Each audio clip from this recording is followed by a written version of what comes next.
So in the last period, we looked at how the Millerites were basing the interpretation of the verse in Daniel 8:14 on each day being equal to a year, right? That's how the Millerites were interpreting it. When they read, "Unto 2,300 days, then shall the sanctuary be cleansed," they understood that it was 2,300 years. As we've seen that, Miller was the person that most prominently in America understood this and began preaching it. But there are people around the world. I mentioned to you a few other names, right, of people that were preaching that same message around the world. Lacunza and Joseph Wolf, and there were. Miller said that he had the names and addresses of 3,000 ministers around the world which were preaching this message. So the verses we've seen how each day, each prophetic day equals a literal year.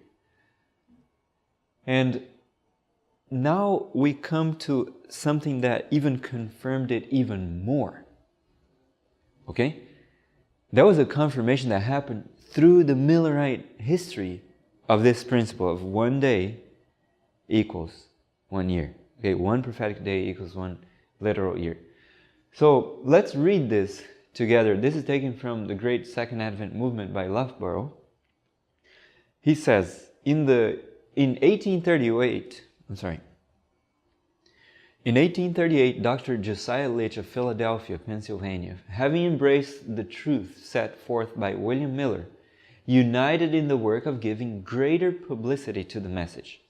He prepared articles for the public print on the subject of the 7 trumpets of Revelation. He took the unqualified position that the 6th trumpet would cease to sound and the Ottoman power fall on the 11th day of August, 1840, and that would demonstrate to the world that a day in symbolic prophecy represents a year of little time. Let's see what the Spirit of Prophecy says about it. Great Controversy 334, it is written, "In the year 1840, another remarkable fulfillment of prophecy excited widespread interest." I'll pause here and I'll just make a note on this. Ellen White is saying that in the year 1840, a remarkable fulfillment of prophecy took place. Please don't forget that. Because we will see how people are shooting all over the place trying to interpret the trumpets different than the Millerites interpreted. And then when Ellen White says that and calls it a remarkable fulfillment of prophecy, this for me is so amazing, so difficult to understand how people could do that. They claim to believe the Spirit of prophecy, yet they will make a different interpretation. And not just say that, oh, she was right and there's another interpretation also, but actually think that she was wrong and the true interpretation is something else. That's what surprises me, okay? So let's continue reading. After she says that another remarkable fulfillment of prophecy excited widespread interest, she continues, 2 years before, Josiah Litch, one of the leading ministers preaching the Second Advent, published an exposition of Revelation 9, predicting the fall of the Ottoman Empire. According to his calculations, this power was to be overthrown in AD 1840, sometime in the month of August. And only a few days previous to its accomplishment, he wrote, allowing the first period, 150 years, to have been exactly fulfilled before Deacozes ascended the throne by permission of the Turks, and that the 391 years, 15 days commenced at the close of the first period, it will end on the 11th of August, 1840, when the Ottoman power in Constantinople may be expected to be broken. And this, I believe, will be found to be the case. Who wrote that? Who wrote this part here saying about the prediction? Josiah Litch, right? And Ellen White is quoting Josiah Litch. But before she quotes him, she calls it a remarkable fulfillment of prophecy. So, what do you think? I ask you this because people can read this and say, that wasn't a fulfillment of prophecy. Basically, that's what they're saying. Several different people, and even prominent authors. It is amazing. So, I choose to follow what is written, right? The revelation, what inspiration has said, that is the right one. Now, remember, Josiah Litch wrote on an exposition of Revelation 9. There were other authors in the Advent movement which also wrote about that. You have Uriah Smith talking about Revelation 8 and 9. You have James White. He has a book called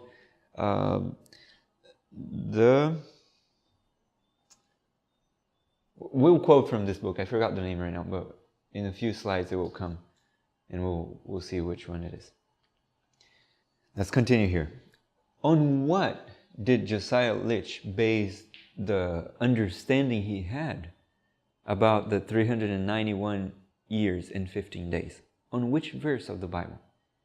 It was based on Revelation 9:15. And this to many will be shocking, because if you read the verse, it just says, "And the 4 angels were loosed, which were prepared for an hour and a day, and a month, and a year, for to slay the third part of men." They read this and they think, oh, it's something at the end of times. It will be just a terrible disaster, and there will be Satan's angels, or even God's angels, who knows, 4 angels which will come and destroy people. So you have all sorts of wild explanations of this. But yet, the Millerites understood it, and based on this verse, they made a prediction. The Ottoman power will be broken on the 11th of August of 1840. And do you know what happened? On that very same day, their power was broken. 2 years before that event, Josiah Litch said that in the month of August, this would happen. And about 2 weeks before, he published in the newspaper saying, on the 11th of August, this will happen. And it happened just like predicted. So, for me, before I understood what they were saying, I thought, this verse must be talking about some terrible event. This is just the natural thing for people that don't go deep in the study of Revelation to come up with, right? We just read at face value. Instead of interpreting the symbol, we take it at face value. There are other examples of people taking it at face value without interpretation. When it talks about the beast coming up out of the sea, have you heard that? Revelation 13? There was somebody that said, I'm afraid of going to the beach anymore, because, the beast comes out of the sea. So what was that person understanding? That it was a literal beast living in the sea, whatever sea it is, and it would come out of the sea. Can you imagine? So when we say that these 4 angels are prepared, to slay the third part of life on earth, and they're literal angels, and this is the third part of the whole earth, and then if we assume that position, we're being just like this person that was afraid of going to the sea. Right? We're interpreting at face value instead of using the symbol and trying to understand what the Bible says. Because remember, large portions of the book of Daniel, the non-narrative portions, and basically the whole of Revelation is symbolic. There are symbols involved. Only a few portions of Revelation are narrative. So let's continue here. Let's try to understand then what the Millerites understood about the 7 trumpets. Okay? Let's try to trace their history. And listen, we need to go back to what the Spirit of Prophecy says. So I'll show you a few things and then we'll try to understand. As you can see here, the Roman Empire, which is the red and the orange colors, was divided in half for most of its life. But Constantine had 3 sons, and he divided the empire in 3 parts to the 3 sons. That's why we hear of a third part of men. The trumpets were marking the destruction of the Roman Empire, and they were the transition between the Roman Empire and what was to come next. Okay? So the first 4 trumpets are judgments of God upon the Western Empire. That means the red one, the one that is located in most of Europe. The 5th and the 6th trumpets are judgments of God upon the Eastern Empire, or the Byzantine Empire. Although the 6th trumpet especially involves more than just that Eastern Empire, right? It also talks about the fall of the Ottoman power. The 7th trumpet is not fulfilled yet. It has begun to be sounded. As far as I understand, it began in 1844. And there is even a hymn that says, while the 7th trumpet is sounding. While the 7th trumpet is sounding, right? So, but the 7th trumpet is something I need to understand more. So I'm not claiming to know about the 7th trumpet, nor are we going to focus on it. But the first 6 trumpets, there is explanation for it, clear explanation, and we'll look at it, okay? So, taking a look at this map, this was in the year, I think, 117 AD. You can see on in this part here, Hispania, like Spain. Those are Roman provinces. Gallia, you see? Britannia in Great Britain. So the names, many of them, remain today of what they were in the Roman period, right? The yellow dots, or squares, are the legions that were stationed at certain places. Each legion has a name, so as you can see here, on this side here. In Judea, there was a legion stationed there. And in many places, the Romans were using a system of defense at the borders.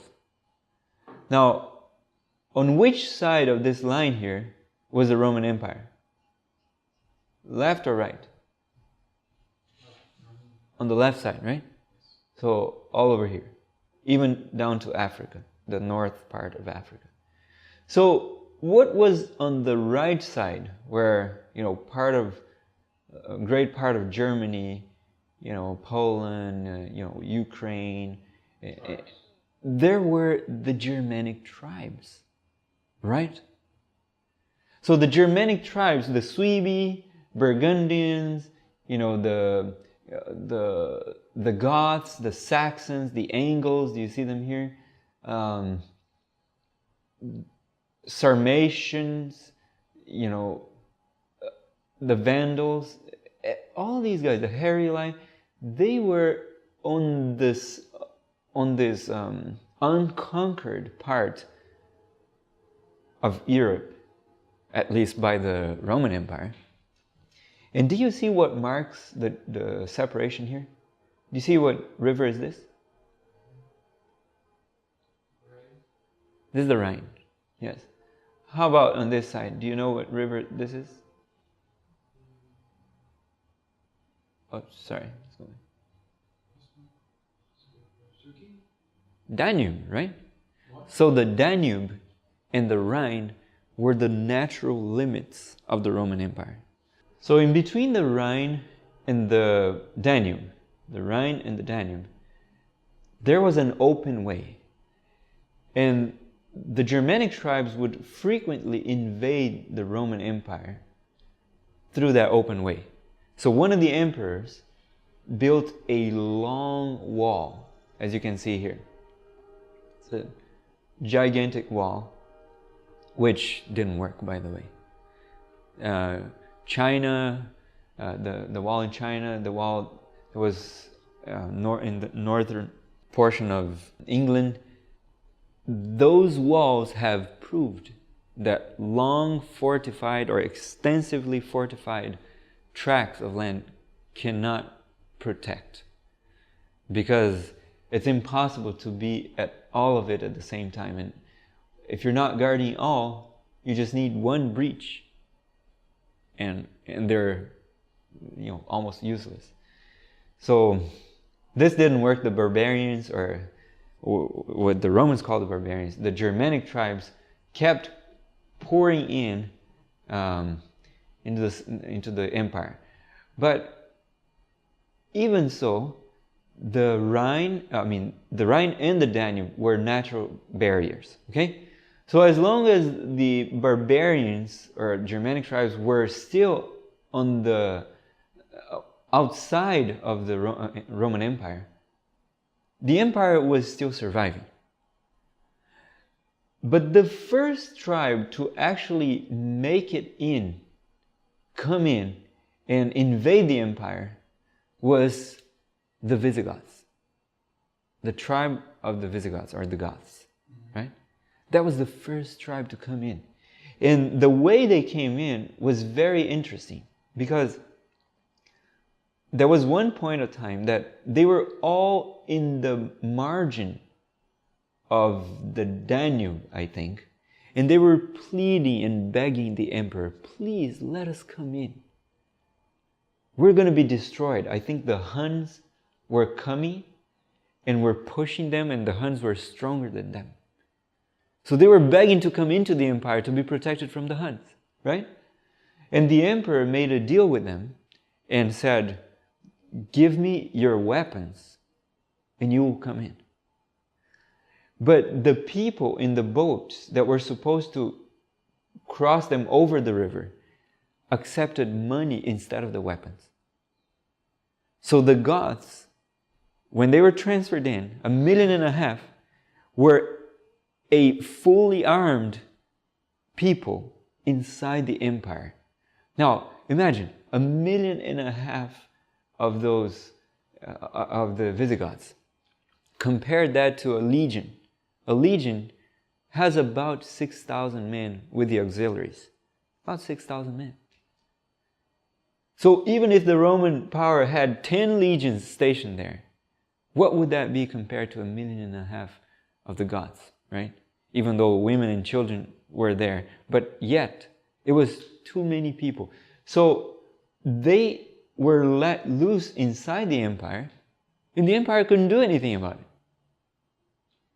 They defeated the Romans, and they went down here to Achaia, Athens, and they were sacking everything. They were destroying everything on the way. And we will see a little more of this, because they turned their eyes to Rome and came to Rome and sacked Rome and burnt it. The first of the peoples to come and actually destroy Rome was the Visigoths. Okay, we'll see that a little more. So let's just see how the Spirit of Prophecy explains the fifth and the sixth trumpet.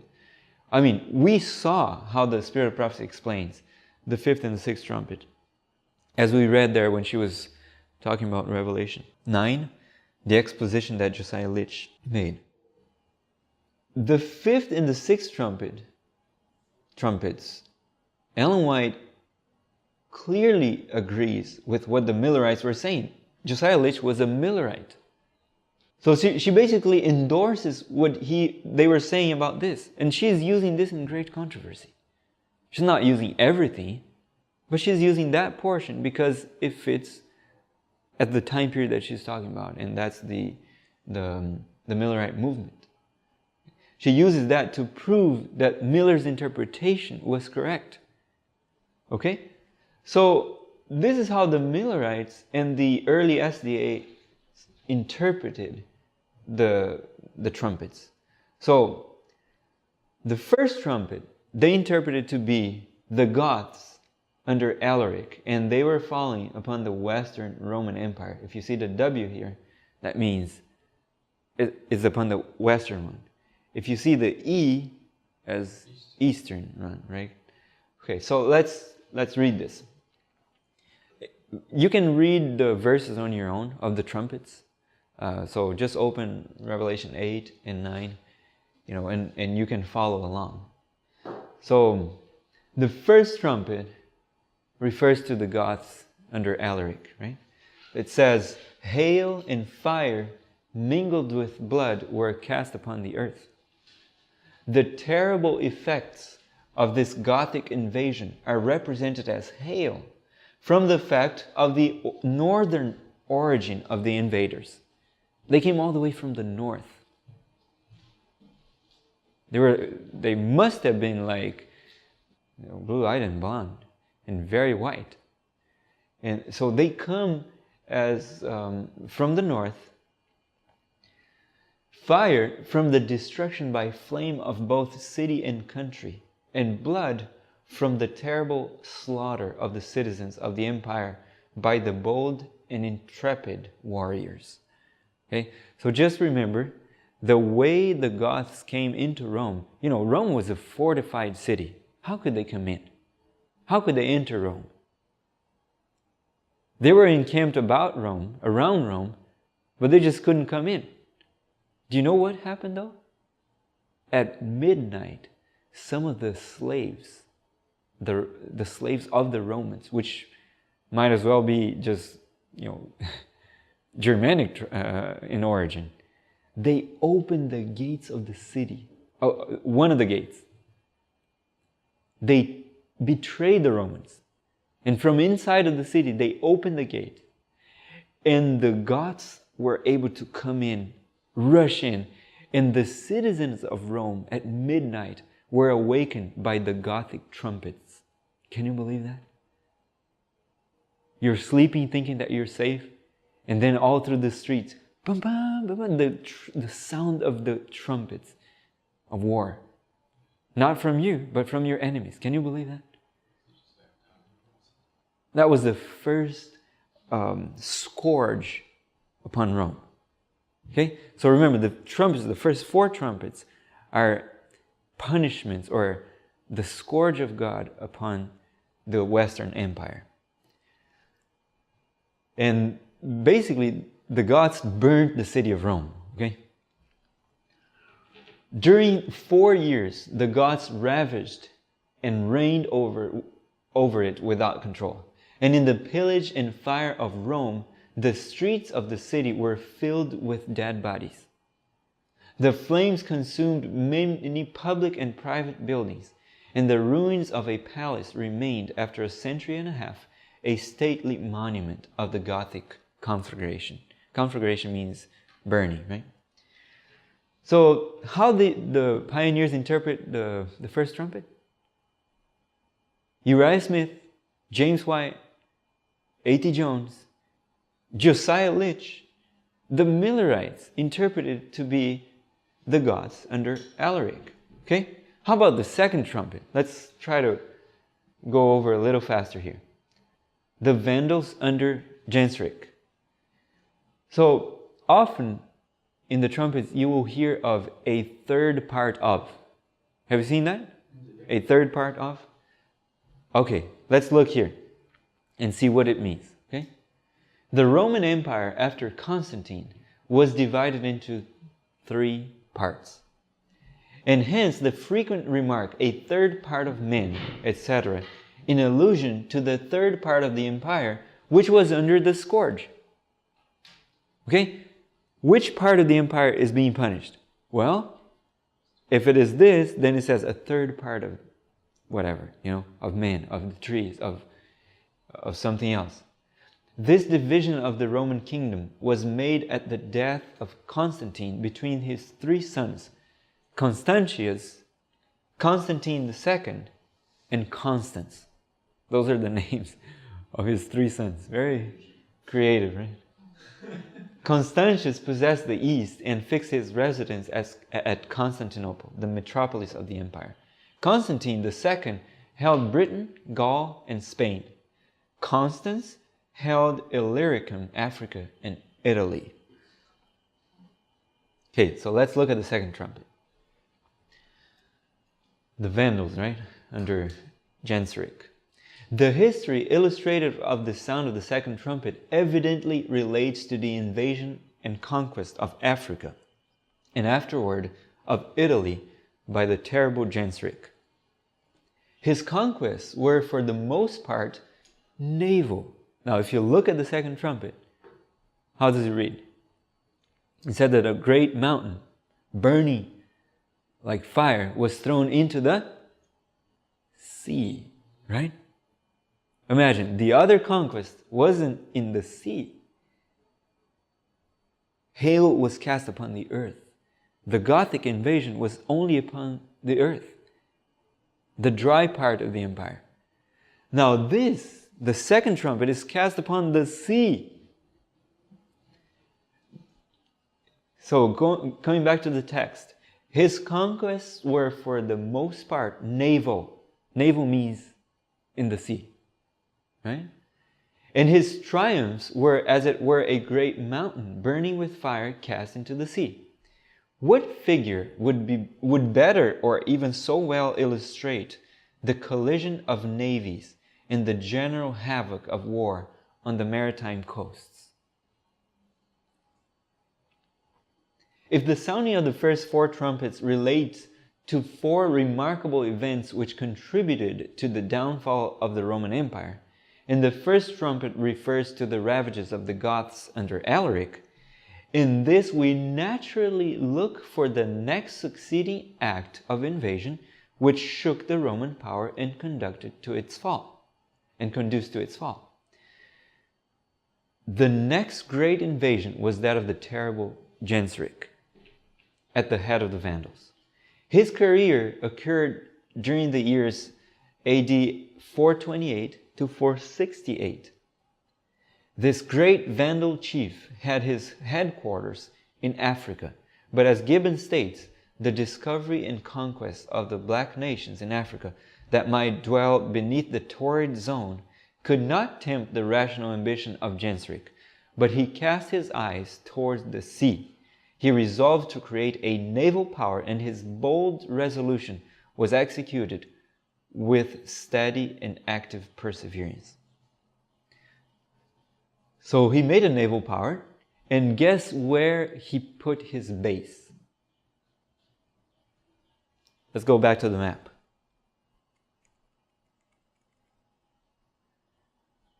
Where were the Vandals in this map? Right here, right? Vandali. Vandals. Remember, these are Roman names. This is how the Romans called them, right? So, how did they end up in Africa? And of all places, in Carthage. How did they end up there? Well, they came down through this route, and they came all the way down here. And one of the Roman officers facilitated their crossing over into Africa. He was planning to rid Europe of their attacks. So he helped them to cross over onto Africa. And from here, they conquered everything all the way to Carthage. Carthage was a very immoral city. Every street had its own general, basically, because so many retired generals from the Roman armies went to live at Carthage. There was very wicked activities there. So when the Vandals came in and conquered Carthage, it was just like the Puritans, coming into it was like the armies of the Puritans coming into Carthage. They were pure compared to all the wicked inhabitants of Carthage. And they didn't take part in their immorality. They just banished the places of harlots. They banished things.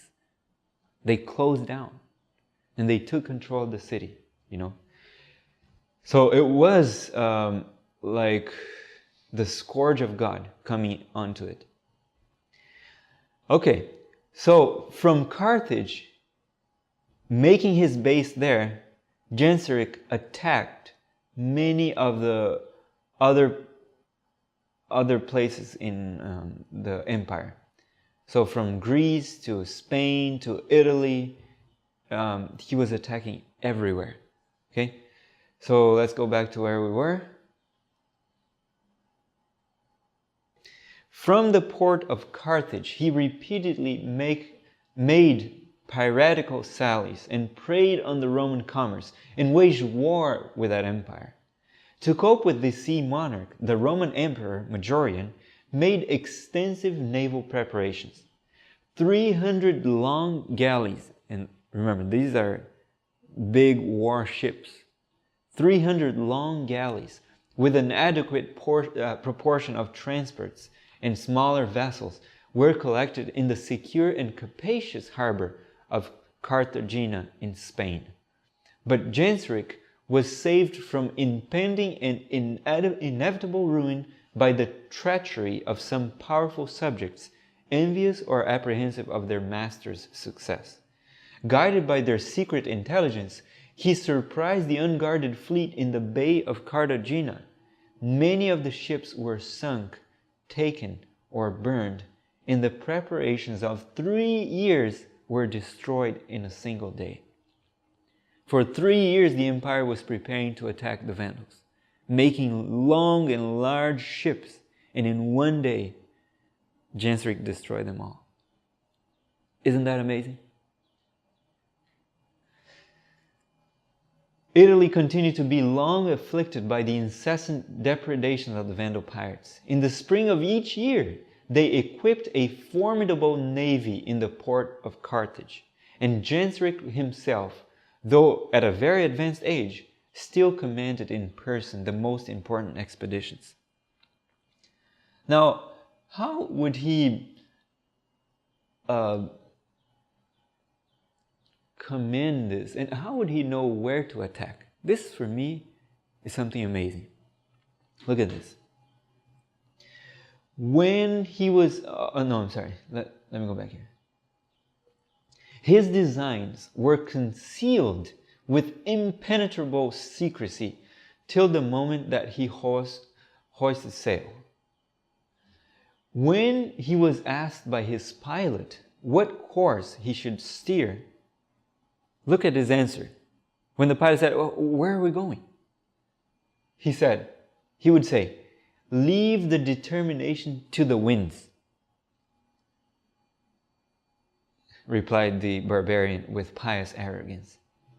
"They will transport us to the guilty coasts whose inhabitants have provoked the divine justice." Can you believe that? Can you believe that? Do you understand then why it was the scourge of God upon the Western Empire? It seems like he himself knew it. He just said, "Leave it. This is the scourge of God. They provoke the anger, the indignation, or the justice of God. So we will go to the right place." This is amazing. At last, a desperate attempt to dispossess the sovereignty of the sea was made in the year 468 by the emperor of the East. Hang on, let me read this again because I didn't read well. A last and desperate attempt to dispossess Genseric from the sovereignty of the sea was made in the year 468 by the emperor of the East. Let's read how it was. The whole expense of the African campaign amounted to the sum of 130 pounds of gold, about 5,200,000 pounds sterling.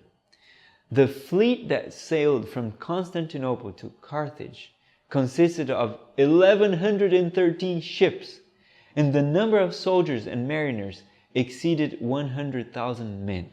So what was the last attempt that they made to destroy Genseric?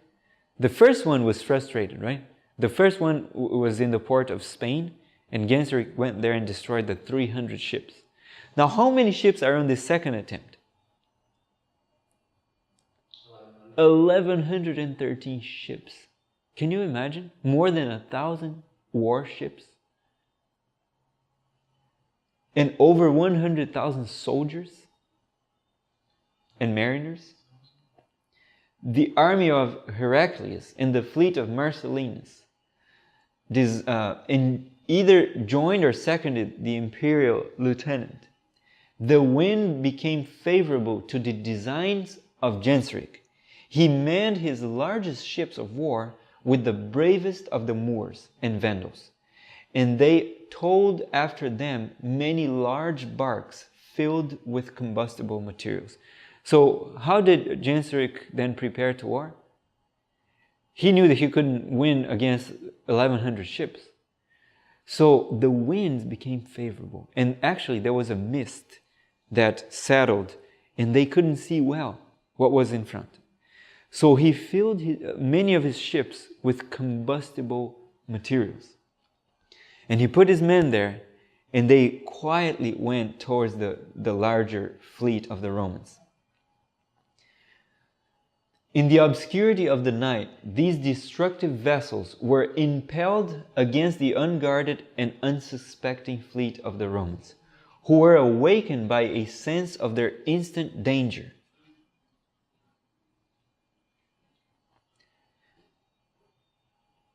So let me read this again. So remember, Genseric filled his ships with combustible materials, maybe wood, maybe some liquid, burning liquid. And in the obscurity of the night, these destructive vessels were impelled against the unguarded and unsuspecting fleet of the Romans, who were awakened by a sense of their instant danger. Their close and crowded order assisted the progress of the fire, which was communicated with rapid and irresistible violence. And the noise of the wind, the crackling of the flames, the dissonant cries of the soldiers and mariners, who could neither command nor obey, increased the horror of the nocturnal tumult.